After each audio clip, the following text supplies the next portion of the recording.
Every time Tina remembered that incident, she felt pain and remorse for having acted so rashly. She never imagined that life could hit her so hard when she wasn't expecting it at all. She had known Floyd since she was a little girl, and they often played together. The boy never hurt her and sometimes gave her some trinkets, such as a beautiful pebble or a button. And when Tina went to first grade and saw Floyd at the neighbouring desk, she was very excited, and it seemed to her that he was too.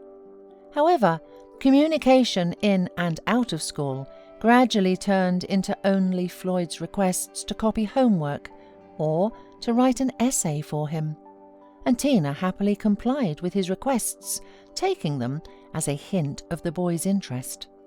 Floyd was the most attractive boy in class, and all the girls wanted to be friends with him, but he paid no attention to anyone. There was talk among the girls that all his thoughts were on hockey. He really spent a lot of time in the gym and at the ice rink, and when Tina's best friend Michelle invited her to go to the rink, she gladly agreed. They came at the time of the training and watched the guys with admiration. Since then, they began to appear frequently at the rink, and one day Floyd asked, "You've been coming here a lot. Do you want to play hockey too?" "No, we're choosing hockey players for ourselves," laughed Michelle, and Tina blushed thickly.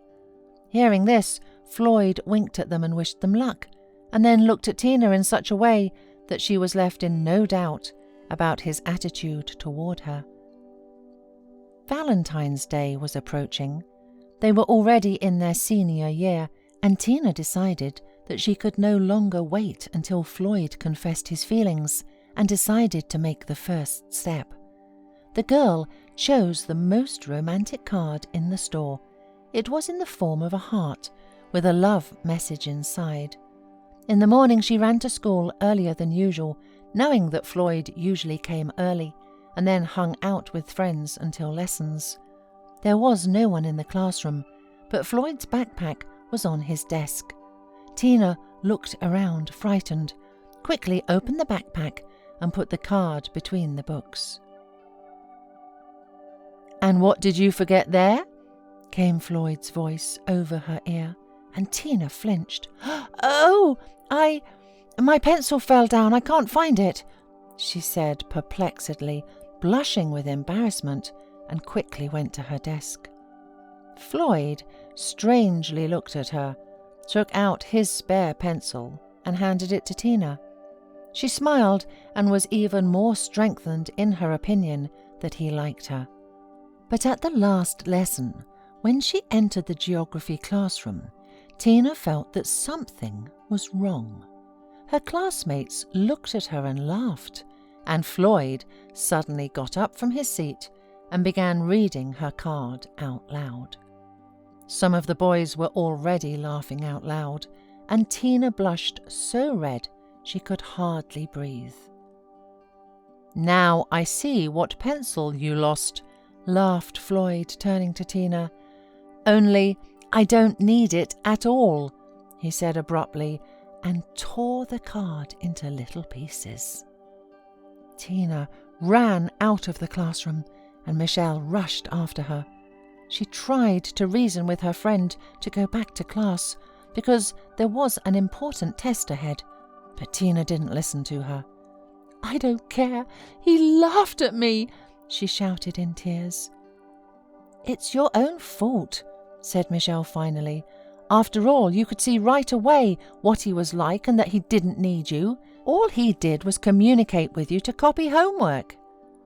Tina ran out of school and went to a cafe near the ice rink. There she ate several portions of ice cream, and by the evening she was already sick with a high fever. After a week of illness, she had to go back to school. Classmates no longer remembered the recent incident, and Floyd tried not even to look in her direction. After graduation, Tina decided to forget school and everything connected with it. She enrolled in a college to never return to her hometown, where she was so painfully humiliated.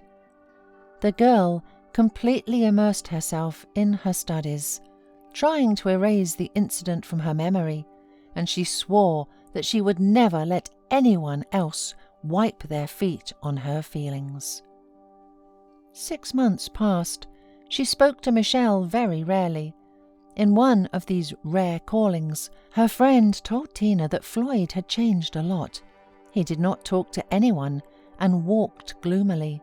And also, it turns out, he quit hockey, and even the coach, how much he tried, could not persuade him to return. The memories came flooding back, and Tina felt unbearably painful. "You know, Michelle, if you want us to communicate, please don't ever talk to me about him again," she said bitterly. "All right, whatever you say," nodded Michelle. A few months later, Michelle called again and told Tina about the homecoming party and invited her to join in as well.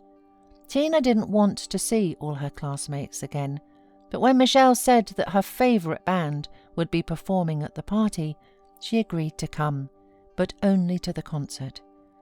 As soon as she appeared on the doorstep of the hall, Floyd immediately headed toward her. "Hi," he said. Tina instantly regretted giving in to the impulse to come. She tried to leave, but Floyd grabbed her arm. "I wanted to talk to you all this time, but I didn't dare. I even went up to your house, but I cowardly walked away. But now I must speak. Forgive me, Tina." She did not know how to react.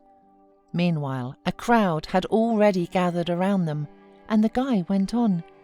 He talked about how he had always liked Tina, but it was not he who had found the card then, but a classmate to whom Floyd had given his notebook. He started laughing, and when Tina suddenly walked into class, Floyd got scared and did what he had done. He was very sorry then, and even left hockey later because of it, because cowards had no place in hockey. "But now, Tina, I'm not afraid of anything," he shouted fervently and took her hand. "Forgive me. I can't live without you." There was approving applause and shouting all around, and Tina said, "I don't hold it against you. It's just, I was really hurt. Now I'll do anything to make you forget that pain forever," said Floyd. And he wasn't deceived. Soon they became almost inseparable. Floyd returned to sports and became a successful hockey player, and 3 years later they got married. The whole class celebrated the wedding, and as a gift to his wife, Floyd presented her with that card glued together from small pieces. "I kept it all these years because I already loved you then," he whispered with tenderness in his voice.